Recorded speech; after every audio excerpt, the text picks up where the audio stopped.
মিয়া গীতক লৈ এক বিতৰ্ক চলিছিলে এইবাৰ মিয়াৰ পোষ্টাৰিং আৰম্ভ হৈছে চব ৰাতিপুৱা বিজনীত চিৰাং জিলাত এনেকুৱা ঘটনাৰ আমি খবৰ পাইছোঁ পুলিচে ব্যৱস্থা ল'ব অনলাইন ফ্ৰড বহুত বাঢ়িছে ষ্টক মাৰ্কেটত বিনিয়োগৰ নামত যিসকলে টকা পইচা লৈছে মই সাধাৰণ ৰাইজক জনাব খোজোঁ যে এনেকুৱা কোনো ব্যৱস্থা নাই আৰু নোটাৰী পাব্লিক কৰি যি বোলে আমি ইমান % সুদ দিম এনেকুৱা এই ধৰণৰ ঘটনা একেবাৰে প্ৰবঞ্চকৰ কাম ফাঁকিবাজি কাম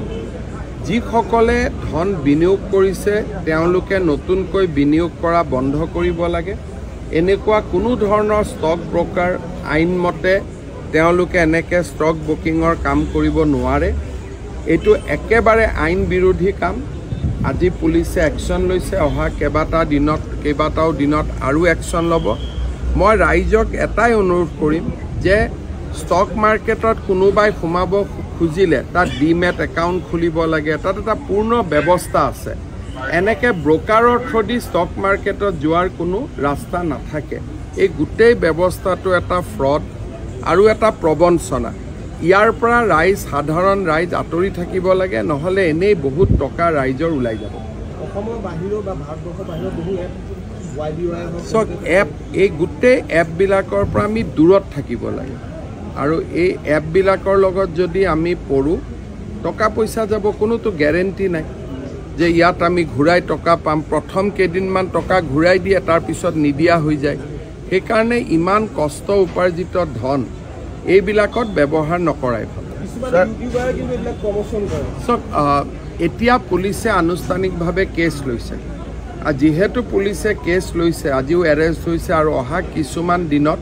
এনেকুৱা এৰেষ্ট হৈ থাকিব আৰু আমি এই গোটেই চক্ৰটো অসমত আমি ভাঙি দিয়াৰ বাবে চেষ্টা কৰিম স্যাৰ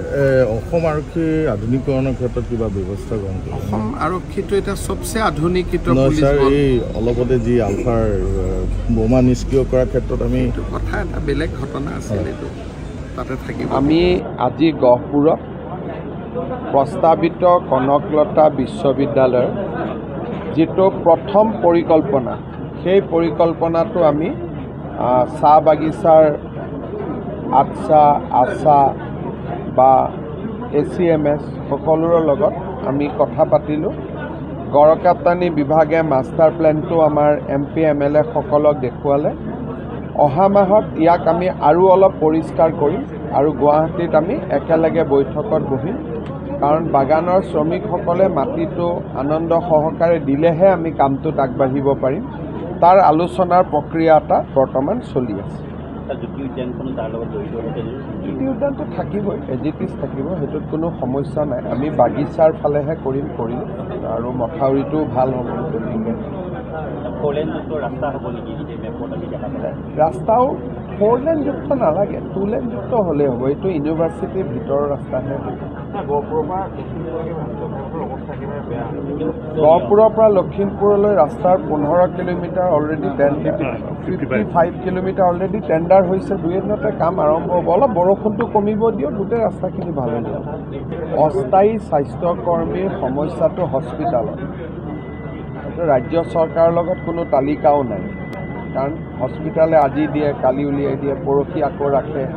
সেইখিনি হস্পিটালে পৰিচালনা কৰে ঠিকাভিত্তিক শিক্ষকসকলৰ কথা আমি আলোচনা কৰি আছোঁ